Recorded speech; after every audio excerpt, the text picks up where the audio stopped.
The Northwest Weather Podcast from Fox 13 Seattle. Hey everybody, welcome to the Northwest Weather Podcast. I'm Chief Meteorologist Brian McMillan here at Fox 13, joined by meteorologist Abby Acone. Hey! And good to have you back. You were working Feels night great. side for a little while. Oh, and man. It's like, mornings and nights, different vibes for sure. How was that with the evening team? We love our evening team. We just don't get to see them very often. That's what's so fun about working the evenings is you get to see everybody because normally we pass like ships in the night. It was great. I felt so incredibly well rested, but we're back in business, baby. The band is back together, Brian. So let's get into it. It's good.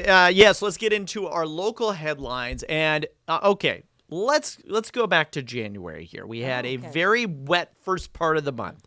We got snow in the mountains, right? That was wonderful. Great. And then we had a very warm atmospheric river that came through, and it washed out a ton of that snow. Then remind me. We had 2 weeks of dry weather. We almost tied the all-time record for dry stretch in January. The record was 15 days. We had 14 days of completely dry weather. Can we just be normal already, Mother Nature? Please, I beg you. And since then, I mean, yes, we've had some rain over the past week, but now we're talking about temperatures in the 60s here today. We're recording this, by the way, on Wednesday, and it's just kind of been a bizarre month and a half here. What a great way of putting it. The big story is the snowpack up in the mountains because that took a big hit in January. January is one of the months where we really hope to see a bunch of snow. We just really haven't gotten that, unfortunately. I know. I'm just realizing just now I've not updated the snowpack numbers on the graphic yet, Brian, and I'm so sorry, but I can. I do have some, I guess they're not the latest, greatest, but these numbers are from just like a day or two ago. Oh, there you go. So this is good enough, I think. But the bottom line is our snowpack right now is below 50% of normal for most of the southern half of our state. It's awful. Like so many of us are in the red. Red means bad, by the way, okay? So that means we're in the 30th percentile of normal. Now, the exception to this, North Cascades. North Cascades, I've been actually doing okay. The Northern Columbia Basin is right where it should be, right at about 100%. And the North Puget Sound Basin, it's still below average, around 82%-ish, but it's okay. It's just you get into those southern basins. I'm talking the lower Snake, which is down in the southeast corner of the state, the lower Columbia Basin, the central Puget Sound Basins, and the Yakima Basins look really bad right now. So you talked with one of our friends, Matthew Deere, who studies all this stuff. And so tell us what he said. Yeah, it's been so concerning looking at the snowpack. It's honestly so worrisome because we know that snowpack, it's one of the many factors that plays a role in wildfire season. Classically, snowpack, we like to see it melting off slowly to delay the start to fire season.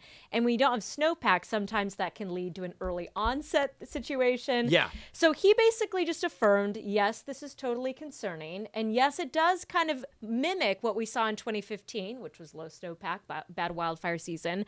He emphasizes, though, that there's still plenty of time to go. In fact, he says many areas, they see its peak snowpack the first week of April more so. So there's still some time to go. And so no need to panic quite yet because we do have a little bit of time here. And yeah, we can get plenty of snow in February. We're still not seeing that quite yet, but we still have time in February and then March, which is typically a wetter month than February is for us. We can do some recovery. What did he say about getting rain up there in the mountains instead of snow? Yeah, that was so interesting. He said, when we look back recently, our precipitation has actually been above average, but it's just most of it has fallen in the form of rain. We think back about the December flooding. And that was similar to 2015 as well, where they saw more precipitation in the form of rain. Now, he did actually say that, let's say, for example, we still have below average snowpack, but we're here in May and June. He adds that if we see rains during those 2 months, that can help to lower the fire risk a little bit. Yeah, and kind of delay fire season. We actually saw that over the past couple of years kind of delaying out because we did get kind of a wetter May or a wetter June. Yes. And with that, it helped things out a little bit. So cross your fingers. Things can change. And that's the beauty of weather here in the Pacific Northwest, right? So looking ahead here, and by the way, right now, near record low snowpack, lowest ever recorded was back in 2014, 2015.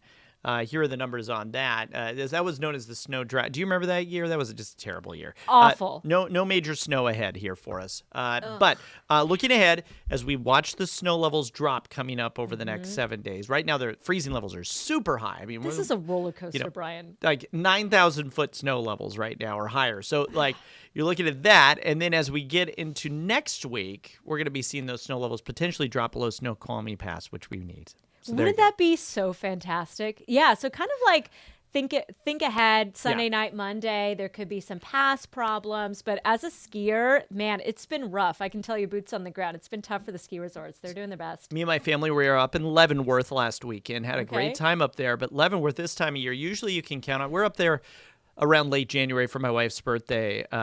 Every other year, usually. We go up there. We visit some of our favorite places, the hat shop, and we go to Icicle Ridge Winery up there where we got engaged, and we do the reindeer farm and all of that stuff. Every year that we've gone up there, there's been tons of snow on the ground, right? There was nothing, not even a little bit of snow on the ground. It. So, and then on our way back, I remember over Snoqualmie Pass, we went that direction. It was dumping rain over Snoqualmie Pass, and I look up at the lifts. There are still people skiing at it, trying to get the most out of their ski passes. Hey, you got to really love it. So bad. You got to really love it. People are so resilient. Mm-hmm. All right. Let's get into now. Here coming up down the Puget Sound lowlands. As we move ahead, we're going to be looking at a really warm work week ahead, and then next week and finally getting a little bit of rain down here in the Puget Sound lowlands. So back to normal as we get into next week. And I did want to take a little bit of a look ahead beyond the 7-day forecast, okay? It does look a little bit wetter than normal, slightly wetter than normal as we look to basically mid-February now at this point. This is from the Climate Prediction Center.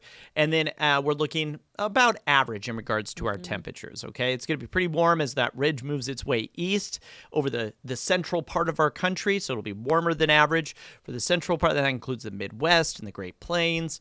But you look out here on the West Coast, we're looking normal. Average highs around 50 degrees or so. So we're not going to be seeing those 60-degree temps here going into next week.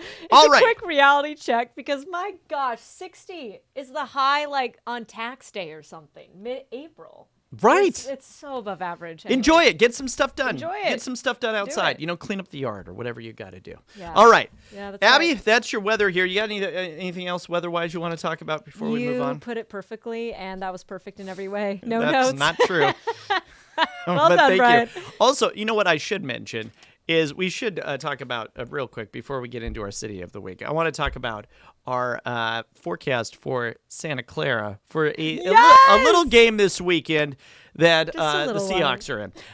It's called the Super Bowl. Yes, Seahawks taking on the Patriots in Santa Clara coming up on Sunday. Right now, forecast for that does look mainly dry. There's a slight chance of a shower, right? That's right. And you know what? I was so encouraged. A lot of the latest model updates are keeping the rain far north of Santa Clara in the Bay Area. Just a slight chance at the latter part of the game. So crossing our fingers. Stay tuned. Yes. If you're heading down there, lucky you. And gosh. go Hawks, I'm right? so excited for you. I if you're can't going. wait. I cannot wait. You know what? It's a food holiday at our house, and I just can't wait to eat all the things. Now, you do eat some weird things. I don't know if we have time to get into it, but check it out.